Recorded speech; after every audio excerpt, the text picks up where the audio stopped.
एक बेटी की लाश जंगल में मिलती है और दोस्तों फिर बेटी 4 दिन बाद प्रेमी के साथ जिंदा घर लौटती है और पिता जब उसे छूकर देखता है तो पिता के भी होश उड़ जाते हैं कि वह तो उसी की अपनी ही बेटी है। आखिर क्या हुआ था, इस घटना के पीछे की सच्चाई को जानने के लिए आप हमारे वीडियो को अंत तक जरूर देखिएगा। नमस्कार, मैं हूं सुदेश कुमार और तिरछी बात चैनल में आपका स्वागत है। दोस्तों, यह घटना है उत्तर प्रदेश के गोरखपुर शहर की, जहां पर 10 जून 2011 की गर्मियों के दिन थे। गर्मी बहुत जोरों पर पड़ रही थी। लोग अपने घरों में ही बैठे हुए थे। लू चलने का टाइम था। लोग ज़्यादातर अपने काम धंधों को भी बखत से ही यानी कि जल्दी ही निपटा लिया करते थे और फिर दोपहरी में अपने घर पर रहा करते थे। तभी क्या होता दोस्तों, वहीं पर एक मकान होता है जिसके अंदर एक लड़की जिसका नाम शिखा दुबे और जिसकी उम्र होती है 24 साल, वह रहा करती है। दोस्तों, वह लड़की अपने पड़ोसी दीपू यादव नाम के लड़के से प्रेम प्रसंग रचाया करती है। उसकी उम्र 26 साल है दीपू यादव की, और दीपू यादव शिखा दुबे का पड़ोसी होता है। लेकिन दोस्तों, यहाँ पर शिखा दुबे का जो पिता होता है राम प्रकाश, वह उनके इस प्रेम प्रसंग के खिलाफ होता है।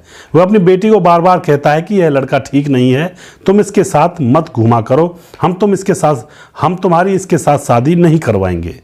लेकिन दोस्तों, यहाँ पर शिखा दुबे को तो इश्क का बुखार चढ़ा हुआ था। बार बार घर वालों के मना करने पर भी वह बार बार दीपू यादव से मिला करती, उसके साथ शॉपिंग करने के लिए जाया करती और होटल में उसके साथ संबंध भी बना लिया करती। इसी तरह से मामला चल रहा होता है। और अब क्या होता है, 10 जून 2011 को दिन में जो शिखा दुबे होती है वह घर से गायब हो जाती है।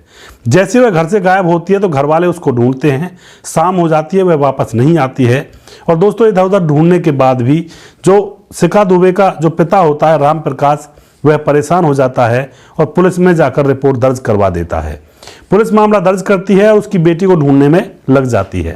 दोस्तों, अब क्या होता है, अगले दिन यानी कि 11 जून को जंगल में एक लड़की की लाश मिलती है, वहीं घरों से कुछ दूरी पर। अब जैसे लड़की की लाश मिलती है तो लोगों को पता चलता है। लोग पुलिस को बुलाते हैं, पुलिस वहां पर पहुंच जाती है और फिर पुलिस उस लड़की की लाश को देखकर फिर जो राम प्रकाश होता है यानी कि शिखा दुबे के पिता के पास फोन करके उसको बुलाती है। शिखा दुबे के जो सारे घर वाले होते हैं वे वहां पर पहुंचते हैं और जाकर देखते हैं कि उस लड़की का जो चेहरा था वह बुरी तरह से बिगड़ा हुआ था। उसके चेहरे को किसी चाकू या धारदार हथियार से बिगाड़ा गया था। और दोस्तों, अब क्या होता है, उसके जो शरीर पर कपड़े थे वह सारे के सारे शिखा दुबे के थे। उसके गले में एक धागा था, काला धागा। वह धागा भी शिखा दुबे पहना करती थी अपने गले में, वह भी उसके गले में था। और शिखा दुबे की चप्पलें भी वहीं पर कड़ी हुई थी। दोस्तों, यह सारी चीज़ें देखकर जो शिखा दुबे के घर वाले होते हैं, उसका पिता और उसके भाई बहन, वह जोर जोर से रोने लगते हैं और कहते हैं, साहब ये तो हमारी बेटी है। उसके बाद क्या होता है दोस्तों, अब पुलिस उस डेड बॉडी को अपने कब्जे में लेती है, उसका पोस्टमार्टम किया जाता है और पोस्टमार्टम पता चलता है कि शिखा दुबे के चेहरे को कुचल कर ही उसको मारा गया है। अब यहाँ पर पुलिस के सामने परेशानी खड़ी होने लगती है, क्योंकि लोग घरों में से बाहर निकल आते हैं और शिखा दुबे के हत्यारे का जल्द से जल्द पता लगाने की गुहार करने लगते हैं। लोगों का जो गुस्सा है वह बढ़ता जाता है, वह आक्रोशित होते चले जाते हैं। अब क्या होता है दोस्तों, पुलिस शिखा दुबे के पिता राम प्रकाश से पूछताछ के लिए उसको अपने पास बुलाती है और उससे पूछती है कि तुम्हें किसके ऊपर शक है, किसने तुम्हारी बेटी को मारा होगा। तो यहाँ पर राम प्रकाश कहता है कि मेरी बेटी पड़ोस के ही दीपू यादव से प्यार करती थी, जो कि हमारा पड़ोसी है, और मैंने उससे मना किया था, लेकिन फिर भी वह लड़की उस लड़के से प्यार किया करती थी। वह लड़का ठीक नहीं था, मैंने इसलिए अपनी लड़की को मना किया था। लेकिन फिलहाल जब से हमारी बेटी गायब है, तब से जो दीपू यादव है वह भी अपने घर से गायब है और हमें पूरा शक दीपू यादव के ऊपर है, क्योंकि वही हमारी बेटी को इधर उधर लेकर घूमा करता था। अब पुलिस दीपू यादव के घर जाती है तो पता चलता है कि वह वहां से सच में ही गायब है। दीपू यादव के घर वालों को पूछा जाता है तो घर वाले ये कह देते हैं कि साहब हमें नहीं पता दीपू यादव कहाँ गायब है कई दिनों से। पुलिस दीपू यादव का फोन नंबर लेती है और फोन नंबर को ट्रेस पर लगा देती है। बड़ी मुश्किल से उसकी लोकेशन पुलिस को मिल ही जाती है। दीपू यादव फिलहाल उत्तर प्रदेश के सोनभद्र में नाम बदलकर छुपा हुआ था। पुलिस ने जब खबरी लगाए थे तो खबरियों ने यह सारी घटना बताई थी। अब पुलिस उत्तर प्रदेश जाती है और सोनभद्र में जाकर उसी जगह पर दरवाजा खटखटा देती है। जैसे ही पुलिस दरवाजा खटखटाती है तो दोस्तों वहां से एक लड़की दरवाजा खोलती है और वह लड़की शिखा दुबे होती है, यानी कि जिसकी लाश 3-4 दिन पहले जंगलों में पड़ी हुई मिली थी। अब पुलिस एकदम से चौंक जाती है और हैरान हो जाती है। पुलिस तुरंत शिखा दुबे और अंदर घर के अंदर जाकर देखा जाता है तो दीपू यादव अंदर बैठा हुआ टीवी देख रहा था। उसको भी अरेस्ट कर लेती है। उन दोनों को जेल में ले जाकर उनके साथ पूछताछ की जाती है तो वह बताना स्टार्ट करते हैं कि उन्होंने आखिर किया क्या था। अब यहाँ पर जो शिखा दुबे होती है और उसके साथ जो भागा था दीपू यादव, उससे पूछा जाता है कि तुम अगर जिंदा हो तो वहां पर वह लड़की की लाश किसकी है? वह जरूर तुमने ही किया है कुछ ना कुछ कांड। अब दोस्तों यहाँ पर अच्छी तरह से जब पूछताछ की जाती है तो दीपू यादव सारी घटना पुलिस के सामने बयां कर देता है। दीपू यादव कहता है कि इस कांड में सिर्फ मैं ही नहीं हूं, मैं और शिखा दुबे ही नहीं है, हमारे साथ एक और इंसान है जिसका नाम है सुग्रीव, जो कि दीपू यादव का दोस्त है। और सुग्रीव ट्रक ड्राइवर है, ट्रक चलाता हुआ घूमता है, कभी किसी गांव कभी किसी शहर, तो वह भी इस कृत्य में शामिल है। तो यहाँ पर पूरी सच्चाई पुलिस के सामने दीपू यादव बताता है।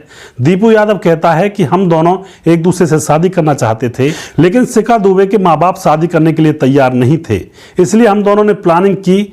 जब शिखा दुबे मेरे पास आती है तो हम दोनों एक दूसरे से बात करते हैं और कहते हैं कि अगर शिखा दुबे यहाँ पर मर जाती है इनके घर वालों की नज़र में तो फिर इनके घर वाले शिखा दुबे का पीछा करना छोड़ देंगे और फिर शिखा दुबे दीपू यादव के साथ शादी करके कहीं दूर जाकर घर बसा लेगी। यानी कि यहाँ पर शिखा दुबे यही बात अपने प्रेमी दीपू यादव को समझाती है कि अगर तुम मुझे मृत घोषित कर दो तो मेरे घर वाले मुझे ढूंढना बंद कर देंगे। अब यहाँ पर यह बात सुग्रीव को यानी कि दीपू यादव अपने ट्रक ड्राइवर दोस्त को बताता है कि यार प्रेम प्रसंग का चक्कर है और बड़ी मुश्किल आन पड़ी है, हम दोनों शादी करना चाहते हैं लेकिन जो मेरी प्रेमिका शिखा दुबे है उसके घर वाले शादी से इनकार कर देते हैं। तो यहाँ पर हमें एक लड़की चाहिए जो शिखा दुबे के जैसी दुबली पतली हो, उसी की तरह दिखती हो, उसी के बराबर उसकी हाइट हो, इसलिए उसको मार करके और फिर हम यह साबित कर देंगे कि शिखा दुबे की तो किसी ने हत्या कर दी और फिर हम दोनों शादी करके घर बसा लेंगे। उसके बाद सुग्रीव जो ट्रक ड्राइवर होता है यानी कि दीपू यादव का दोस्त, वह कहता है कि मेरी नज़र में ऐसी लड़की एक है। मैं जब जाता हूं ट्रक को लेकर सोनभद्र तो वहां पर एक लड़की है जो बिल्कुल ही तुम्हारी प्रेमिका शिखा दुबे की जैसी दिखती है और उसको काम की ज़रूरत है और मैं उसको काम दिलाने के बहाने लाऊंगा और उसका काम तमाम यहाँ पर कर देंगे। दोस्तों ट्रक ड्राइवर सुग्रीव अब सोनभद्र जाता है और वहां पर उस पूजा नाम की लड़की के घर जाकर उससे कहता है कि पूजा, तुम कह रही थी तुम्हें काम धंधा दिलाओ, तो मेरी नज़र में बहुत ही अच्छा काम है गोरखपुर में, तुम्हें मेरे साथ गोरखपुर चलना होगा।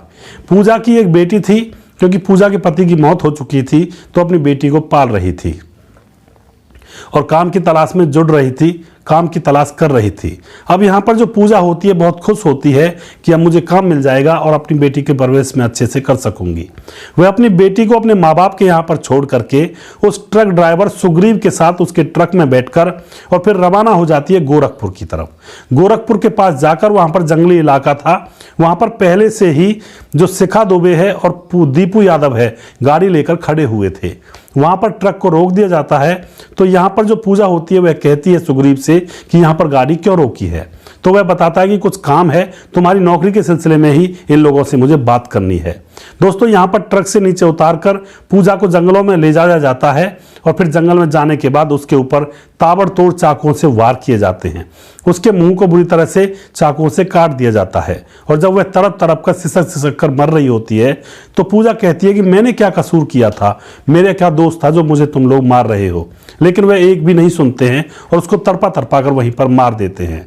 उसके बाद दोस्तों शिखा दुबे गाड़ी में से अपने कपड़े लाती है निकाल कर और उसको कपड़े पहनाती है और दोस्तों उसके बाद उसको अपनी चप्पलों को उसके पास डाल देती है, उसकी डेड बॉडी के पास, और वह एक गले में काला धागा पहनती थी, उस काले धागे को उतार करके वह उस धागे को उस पूजा के गले में बांध देती है और पूजा के चेहरे को पत्थरों से बुरी तरह से कुचल दिया जाता है जिससे कि कोई पहचान ना सके। उसके बाद वह लोग वहां से फरार हो जाते हैं और सोचते हैं कि अब लोगों को पता चलेगा तो लोग यही कहेंगे कि शिखा दुबे की मौत हो चुकी है और शिखा दुबे के घर वाले उसका पीछा करना छोड़ देंगे। दोस्तों वह दोनों वहां से भाग जाते हैं तीनों लोग और जाकर शिखा दुबे और दीपू यादव शादी कर लेते हैं और उनकी शादी का गवाह जो दीपू यादव का दोस्त होता है सुग्रीव ट्रक ड्राइवर, वह उनका गवाह बन जाता है। यानी कि एक इंसान के घर को उजाड़ करके उसकी जिंदगी को लेकर के ये लोग अपना घर बसाना चाहते थे, लेकिन दोस्तों ऐसे घर नहीं बसा करते हैं, किसी दूसरे का घर उजाड़ करके अपना घर नहीं बसाया जाता है। तो यहाँ पर ये सारी बात पुलिस के सामने रखी जाती है। पुलिस भी एकदम से हैरान हो जाती है कि ये कितने साथिर लोग हैं। उसके बाद पुलिस शिखा दुबे के पिता राम प्रकाश को बुलाती है और उसको सारी घटना बताती है, तुम्हारी बेटी ने ऐसा ऐसा कृत्य किया है। तो राम प्रकाश अपनी बेटी को देखना चाहता है, तो उसके सामने उसकी बेटी को लाया जाता है, तो वह हैरान हो जाता है। वह अपनी बेटी को छूना चाहता है जिससे उसको यकीन हो जाए कि यह मेरी ही बेटी है या फिर कोई और है। तो अपनी बेटी के मुंह को टच करता है अपने हाथ से और एकदम से घृणा भरी दृष्टि से देखकर कहता है कि साहब, यह मेरी बेटी तो है, लेकिन आज से मेरा और इसका रिश्ता बिल्कुल ही टूट चुका है। आज के बाद यह ना मेरी बेटी है, ना मैं इसका पिता हूं। इसको ले जाइए और गुमनामी की उन जंजीरों में बांधकर जेल के अंदर डाल दीजिए, काल कोठरी के अंदर, और अपनी सजा को जिससे भुगते। दोस्तों, पुलिस उन तीनों को अरेस्ट करती है और उनको जेल में डाल दिया जाता है और उनके ऊपर मुकदमा दर्ज किया जाता है। यहां पर इस घटना के अंदर एक घर को बसाने के लिए दूसरे की जिंदगी बर्बाद कर दी, उसकी बेटी को अनाथ कर दिया, उस औरत की बेटी को, और उसकी जान ले ली। और दोस्तों, एक घर तबाह करके दूसरे घर को आबाद करना चाहते थे, लेकिन ऐसा कभी नहीं होता है। भगवान भी कोई चीज़ होती है, भगवान भी देखता रहता है, सभी के ऊपर दृष्टि रहती है, वो ऐसा कतई नहीं होने देता है। यहाँ पर उन लोगों को सज़ा मिलेगी और वह ज़िंदगी भर अब जेल में रहेंगे। अगर आपको हमारे वीडियोज अच्छे लगते हैं तो उनको शेयर ज़रूर कर दिया करें। दोस्तों, कभी भी जीवन में ऐसा ना करें, किसी दूसरे को दुख देकर अगर आप अपना घर बसाना चाहते हो तो वह घर बसा हुआ नहीं माना जाता है। दूसरे के अरमानों पर, दूसरे की लाशों के ऊपर अपने घर की नींव नहीं रख सकते, यह बहुत गलत है। अगला प्रोग्राम मैं जल्दी फिर से लेकर आऊँगा किसी सच्ची घटना के ऊपर। तब तक आप खुश रहें, सावधान रहें, रिश्तों की अहमियत को समझें। जय हिंद, जय भारत।